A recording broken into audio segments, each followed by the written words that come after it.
All right, so this is the operant conditioning video part 2. We talked about operant conditioning and we talked about Thorndike and B.F. Skinner in the last video, and we started going through the reinforcement schedules for rewarding behavior and how that motivates behavior. We talked about continuous reinforcement and partial reinforcement. So early experiments done by B.F. Skinner really did use continuous reinforcement and reinforcing that desired behavior every time.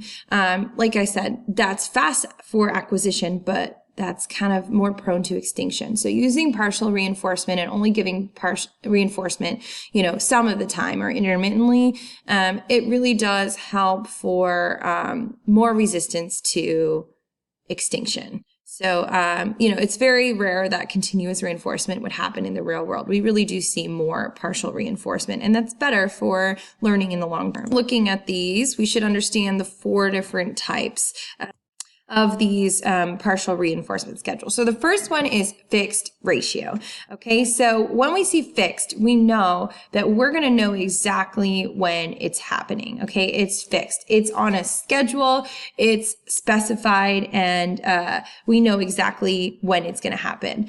And then when we see ratio, we should think number, okay? Ratio, like in math, like a number, okay? So it's a schedule that reinforces after a specified or set number of responses. So I like to go to my local bagel shop. They have a rewards card, and every time I buy a bagel, I get a punch, okay? Every 10 punches, I get a free bagel. So it is fixed every 10 by a number, and then I know when my reward is going to happen. It's after a specified number of responses.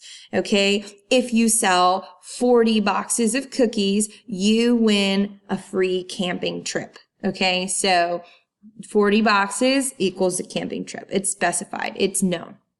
Okay, so sticking with the number of responses, then we have variable ratio. So ratio tells us number of responses again, but unlike fixed ratio, variable ratio is unpredictable. You don't know when it's going to happen. Okay, so it reinforces after an unpredictable number of responses. So it's a certain number of responses, but you don't know how many responses you need before you get that reinforcer. And we have fixed interval. So unlike ratio with interval, it's not number of times, it's the amount of time elapsed. So think like minutes, hours, weeks, years, whatever. Okay, so a specified amount of time.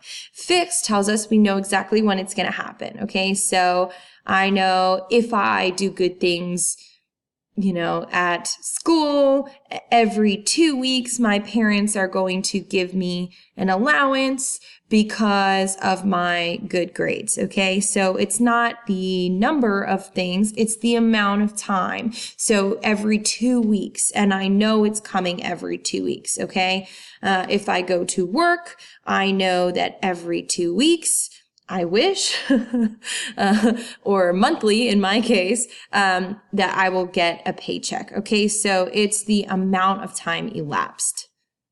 Then sticking with time, because we're doing the interval, we have variable interval. And this is where you get reinforced after an unpredictable amount of time. So you don't know when it's going to happen, but it is kind of this variable amount of time that it might happen. Okay.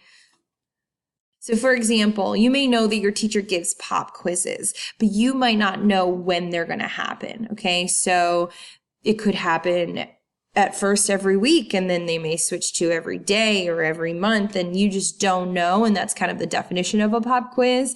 It happens at unpredictable time intervals, but it's not like your teacher says to you every 10 assignments, you're going to have a pop quiz. You don't know because it's based on the amount of time. So it's unpredictable, and it happens, at random time intervals. More time with these, we have fixed ratio. You know when it's going to happen. It's every specified set number of responses. You have variable ratio, it's a set number, but you don't know what that number is. So it's unpredictable. And this is one really common example to see of this is the slot machine.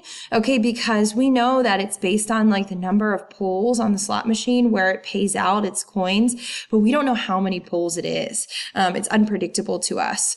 I really like Friends, and so it makes me think of the episode where they're in Vegas to go see Joey's movie, and there's the lurker, the old lady that's like following Phoebe around the casino and waiting because Phoebe's playing the slot machine. It's not paying. And then the lady's like waiting. And when Phoebe gets up, she sits down, and then she keeps winning because, you know, it's been played a number of times already by Phoebe, but Phoebe doesn't know when it's going to pay out. So she gives up, and then the lady comes in and she wins, and Phoebe gets really upset with her. So that's what makes me think about it. But the slot machine is a common example for you to see for variable ratio. We also know that this is the most powerful, reinforcer in terms of motivating. So it has the highest, response rate. And really, it is kind of the most compelling because we don't know. And part of our human nature is that like we want that reward, and we keep playing and we keep playing and we keep playing and we don't know. So if we're looking for something that's going to be the most powerful schedule of these, variable ratio definitely is highly motivating for behavior. Add our amount of time. So we have fixed interval, specified amount of time every 2 weeks, every 2 days, every 24 hours, whatever. And then had our variable interval, which was our pop quiz. We didn't know when it was going to happen, but it was unpredictable time intervals. Okay, some other stuff on reinforcers. I want to go through different types of reinforcers. So yes, we want to give a reward, but what type of reward do we want to give? So we have primary reinforcers and secondary reinforcers. Usually primary reinforcers are more powerful than secondary reinforcers, unless, we really are putting our personal preference on secondary because of the situation that we're in.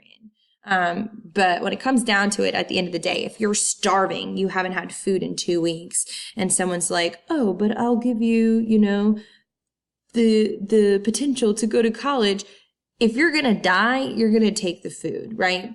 For a lot of us, though, we're not starving. We're not in that situation. So we may decide to like skip a meal in order to keep studying. But in general, like, as humans, primary reinforcers are usually more motivating than secondary reinforcers, but we have both. Primary fills a biological need. So it could be food, it could be sleep, shelter, something that we need to survive. Yes, many psychologists also group in sex as a biological need. You can decide what you want.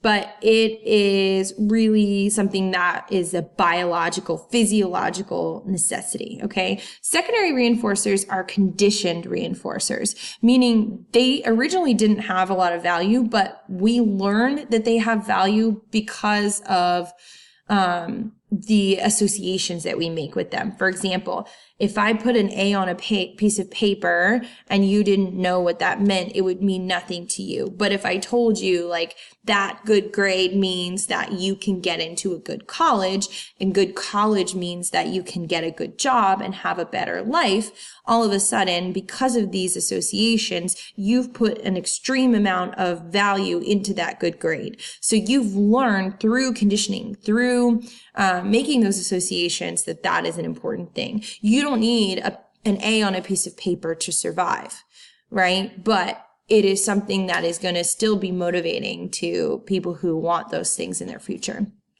College acceptances are another one. Money as well, right? Like I always joke, like looking back to periods of history where inflation was insane and people like money was more valuable in order to burn like for their fires than it actually was as money. And in that situation, like it just shows you like how it really is conditioned. Like we put this value on money because of what money can do for us. The actual physical money, like ultimately has no value other than what it can get for us in our own society, right? Otherwise, it's just like raw materials. So this is something for us to think about in terms of looking at reinforcers and looking at what's very powerful and figuring out what works to motivate different people in different situations. So make sure you understand primary versus secondary reinforcer. Okay, another random thing that I'm just going to throw in here that you need to know is something called instinctive drift. So this has to do with animals. Basically, the idea of instinctive drift is that animals will revert back to instinctual behaviors while performing tasks if they are not like continuously reinforced, or even if like some part of their life is threatened. Obviously, like if a rat is playing basketball, that's cool. But like if you put a rat in a situation where the rat's starving, it's going to go back to trying to look for food versus playing basketball, like in that particular situation. So, you know, we do have this idea that animals will revert back to those instinctual behaviors. May, you know, produce the desired results of whatever experiment or whatever behavior you're trying to teach them, but they may do it like showing some of their instincts along the way. So here's the example. Pigs will deposit coins in a piggy bank if you teach them and reinforce them to do that, but they might push the coins through the mud on their way. So it's showing you some of those instinctual behaviors that are just kind of going to happen with animals.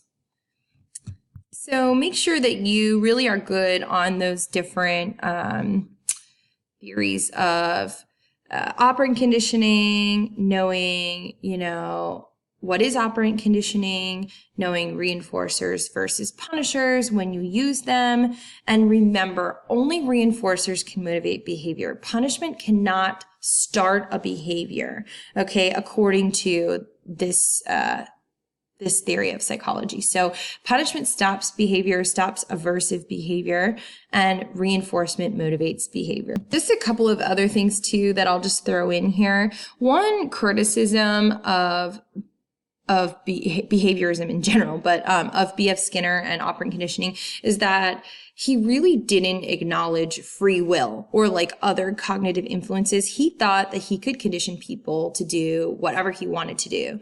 When the reality is like, I just might not be motivated by a certain reward, or I may want that reward, but decide I'm not going to, you know, do it anyways, because I have free will. I'm a human being, and, you know, I don't always fit the pattern of, you know, I want that reward, therefore I'm going to do the behavior, because sometimes human beings just don't do what you expect them to do. So one criticism is that that B.F. Skinner and the behaviorists didn't acknowledge free will in humans, and that is something to consider, especially as we go into cognitive psychology, which kind of is a different branch as well.